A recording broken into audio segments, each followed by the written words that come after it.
میں نے محسوس کیا کہ اگر 2 منٹ کوئی اس پتھر پر چلے تو اس کے نیچے، پیروں کے نیچے جل جائے گا، آبلے پڑ جائیں گے، لیکن گھنٹوں وہ بندہ چلتا رہا صرف حضور کو سلام پیش کرنے کے لیے۔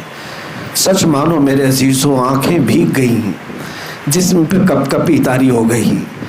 میں نے یاد کیا، یا رسول اللہ، یہ صرف اور صرف تمہاری محبت کی تاثیر ہے، آج ہمیں احساس ہو گیا۔ عزیزان گرام وقار، آپ کو میں ایک بات بتاؤں، مسجد نبوی کے باہر جو صحن ہے، جو ماربل لگے ہوئے ہیں، کچھ جگہ تو ایسے ماربل ہیں جو گرمی سے گرم نہیں ہوتے، ٹھنڈے ہی رہتے ہیں۔ خصوصی قسم کے کچھ ماربل خانہ کعبہ کے طواف کے دوران جو مطاف ہے وہاں پر بھی لگے اور حضور کے روضے کے آس پاس، لیکن جو بڑا صحن ہے جس میں چھتریاں ہیں، وہاں پر جو پتھر لگے ہیں وہ اتنی تیز گرم ہوتے ہیں، اتنی تیز کہ میں سمجھتا ہوں کہ اگر کسی ہانڈی میں چاول چڑھا دیں تو پک جائے گا۔ 50 ڈگری اس بار گرمی کی شدت تھی۔ میں نے جو محسوس کیا، 49 ڈگری 50 ڈگری تک مدینے میں اس بار گرمی کی شدت پہنچی ہوئی تھی۔ آپ اندازہ کر سکتے ہیں 50 ڈگری کی شدت میں جب ان ماربل پر، پتھروں پر گرمی پڑتی ہوگی تو کیسی چلچلاتی ہوئی گرمی۔ میں عشاء کے وقت کی بات کر رہا ہوں۔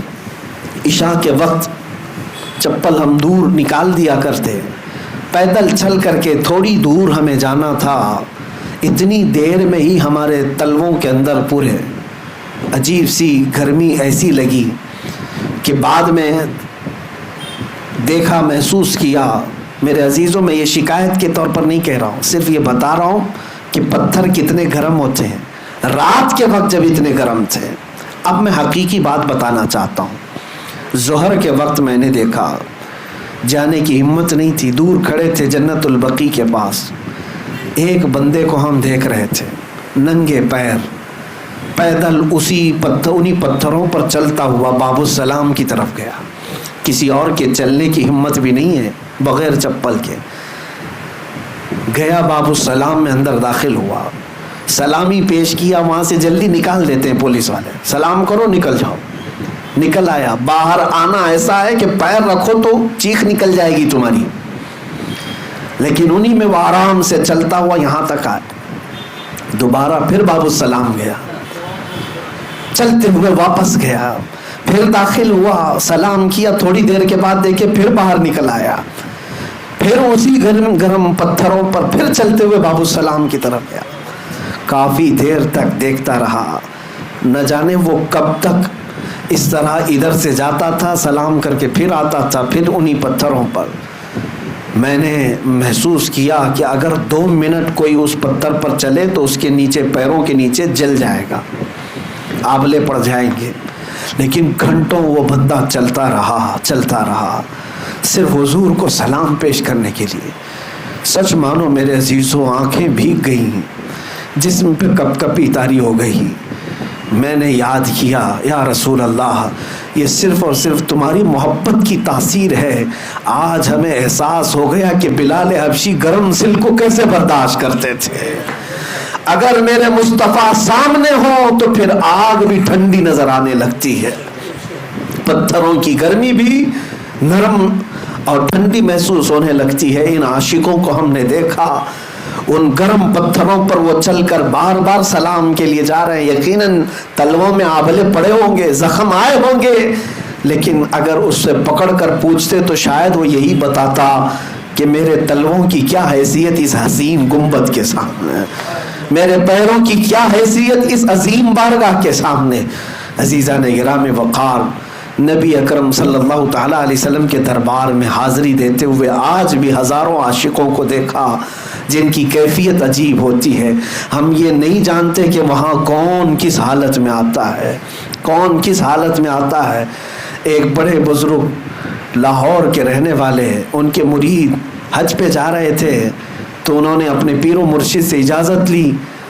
مرشد گرامی نے کہا کہ بیٹا حج پر جانا، پھر مدینے جب جانا تو خیال رکھنا کہ ہر چیز کا ادب کرنا، چاہے وہاں کے جانور بھی کیوں نہ ہو، جانوروں کا بھی ادب ملحوظ رکھنا۔ وہ مرید سچا مرید حج سے فراغت کے بعد مدینے حاضری کے لیے گیا. مدینہ طیبہ، یہ اس زمانے کی بات، آج سے 700-800 سال پہلے. مدینہ طیبہ کی حاضری کے بعد چھوٹی چھوٹی گلیاں تھی، رات کا وقت تھا، نکل رہا تھا، ایک کتا سویا ہوا تھا، اس کتے پر پیر پڑ گیا اس مرید کا. اچانک پیر پڑا، جان بوجھ کر کے نہیں، کتا چیختا چلاتا ہوا اپنا بچاتا ہوا نکل گیا. لیکن اس مرید کو اندازہ ہوا کہ کتا زخمی ہوا، مجھ سے غلطی ہو گئی، میرے مرشد نے کہا تھا لیکن انجانے میں ہوا. خیر، حج سے فراغت کے بعد بارگاہ مصطفیٰ کی حاضری کے بعد جب وطن لوٹا، کئی تحفے تحائف لے کر اپنے مرشد کی بارگاہ میں جب آیا تو لوگوں نے کہا کہ حضرت ملنا نہیں چاہتے.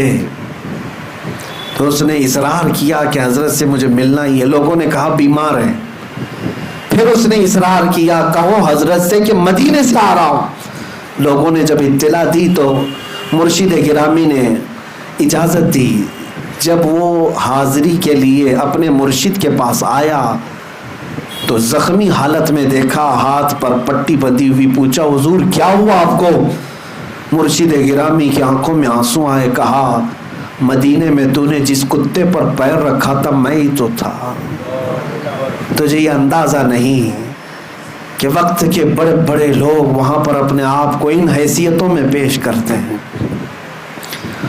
اسی لیے ہم تمنا یہی کرتے ہیں کہ یا رب ہم کو اتنا مقام دے دے کہ لوگ ہمیں مصطفیٰ کے دربار کا کتا کہیں، سگانے کوئے مصطفیٰ ہمیں کہیں. اعلیٰ حضرت فاضل بریلوی رضی اللہ تعالیٰ عنہ یہ دعا بھی کیا کرتے تھے اور فخر سے بھی کہتے تھے، میں رسول پاک صلی اللہ علیہ وسلم کے دروازے کے باہر بیٹھنے والے دربانوں کا کتا ہوں. عزیزان گرامی، اس مقام بلند و بالا کی جتنی بھی میں تعریف کروں یا جتنا بیان کروں وہ بیان سے باہر ہے. اور آپ کو اندازہ ہے ہماری زندگی کا اب ایک ہی مقصد، آپ سب کا بھی یہی مقصد ہے کہ جئیں گے تو میرے مصطفیٰ کی عزت کے لیے جئیں گے. اگر ان کی عزت سلامت ہے تو سب کچھ سلامت ہے، اگر ان کی محبت ہمارے ساتھ باقی ہے تو سب کچھ باقی ہے، اور اگر یہ نکل گئی تو ہمارے پاس کچھ بھی نہیں ہے. اسی لیے بلے شاہ میاں رحمۃ اللہ علیہ فرمایا کرتے تھے، جس دل میں حضور کی محبت نہیں ہوتی اس دل میں کتے رہتے ہیں. دنیا کے کتے ہیں، خنزیر ہوا کرتے ہیں. اس دل کو کبھی بھی اس محبت سے خالی مت کرنا. آج کے بعد تمنا یہی رکھو، حاجی جائے یا حاجی آئے تمہاری آنکھیں بھیگ جانا چاہیے. اس لیے میں نہیں کہہ رہا کہ میری عزت کریں، اس لیے کہ اس عظیم مقام کو دیکھ کر کے آ رہا ہے جس پر جبرائیل امین کی پہرہ داری ہوا کرتی ہے. اس عظیم دربار سے یہ لوٹ کر کے آ رہا ہے جہاں پر صبح 70,000 فرشتے سلامی کے لیے آتے ہیں تو شام کو 70,000 فرشتے سلامی کے لیے آتے ہیں. وہ مقام جس کے متعلق فرمایا گیا ہے کہ وہ لحد جو مصطفیٰ کریم کے جسم سے لگی ہوئی مٹی ہے وہ عرش اعظم سے بھی افضل ہے، عرش اعظم سے بھی افضل ہے. نبی پاک صلی اللہ تعالیٰ علیہ وسلم کے دربار میں جینا میرے عزیزو یہ حقیقت میں جینا ہے. میں نے مرشد گرامی حضور تاج الشریعہ رحمۃ اللہ تعالیٰ علیہ کو یہ کہتے ہوئے بھی سنا ہے کہ وہ اپنے اشعار میں بھی یہ کہتے تھے، داغ فرقت طیبہ قلب مزمحل جاتا، کاش گنبد خضرا دیکھنے کو مل جاتا. انہی میں انہوں نے تمنا یہ کی ہے کہ اگر حضور کے دربار میں موت آ جائے تو اے لوگوں سمجھ لو حقیقت میں وہ زندگی مل گئی، زندگی مل گئی. یہاں کا جینا تو ہم دیکھ رہے ہیں، یہاں جی کر کے بھی موت کی طرح ہے، مردار کی طرح لوگ جیتے ہیں. لیکن جنت البقیع کو کئی مرتبہ دیکھو تمہاری پیاس نہیں بجھتی. وہ قبرستان ہے اور اس قبرستان کو کچھ بھی سجایا نہیں گیا، صرف اور صرف ریتیلی مٹی کا قبرستان ہے، قبروں کے صحیح نشان بھی نہیں ہے. لیکن میں گھنٹوں کھڑا رہا ہوں قبرستان میں. جنت البقیع سچ کہوں اللہ کی قسم میں کہتا ہوں بڑے بڑے محلات سے زیادہ مجھے وہ خوبصورت نظر آتا ہے. کیوں؟ اس لیے کہ وہاں لیٹا ہوا ہر کوئی قبر میں اگر کچھ دیکھ رہا ہوگا تو اس ہرے گنبد کو دیکھ رہا ہوگا، سامنے ہی گنبد خضرا ہے. جتنوں کو بھی وہاں لٹایا جاتا ہے میرے مصطفیٰ کے پڑوس میں لٹایا جاتا ہے. میرے عزیزوں، بزرگوں نے فرمایا، ایک بندے نے سوال کیا تھا اپنے پیر و مرشد سے، حضور یہ تمنا کیوں کرتے ہیں کہ بزرگوں کے دیار میں ہمیں موت آ جائے، وہاں پر ہمارا دفن ہو جائے؟ ایسی محفل لگی ہوئی تھی، انہوں نے کہا بیٹھ جاؤ خاموش، میں بعد میں جواب دیتا ہوں. گرمی بہت تھی، آپ نے پنکھا منگوایا، فین منگوایا، گرمی بہت زیادہ تھی. محفل میں بہت سارے لوگ تھے، پنکھا لایا گیا، پنکھا لگایا گیا. جب پنکھا چلایا گیا ہوا بہت تیز آئی. ظاہر سی بات ہے حضرت کے لیے لایا گیا تھا پنکھا، لیکن سامنے جتنے تھے ان کو بھی ہوا لگ رہی تھی. اس مرید سے حضرت نے کہا یہ پنکھا کس کے لیے ہے؟ کہا یہ آپ کے لیے. کہا ہوا تو تجھے بھی لگ رہی ہے.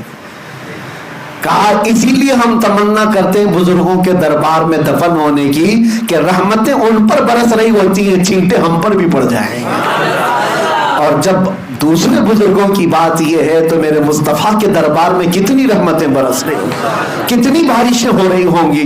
حضور کا دربار بھی ہے، صدیق اکبر بھی وہی ہیں، فاروق اعظم بھی وہی ہیں، عثمان غنی بھی اسی جنت البقیع میں ہیں، سیدہ کائنات فاطمہ الزہرا بھی اسی قبرستان میں ہیں، ماں عائشہ صدیقہ وہاں ہیں، حضور کی ساری ازواج مطہرات ہم سب کی مائیں وہاں پر ہیں، حضور کی پھوپھیاں وہاں پر ہیں، 10,000 کے قریب صحابہ وہاں پر موجود ہیں، 1,00,000 سے زیادہ تابعین اور اولیاء وہاں پر ہیں.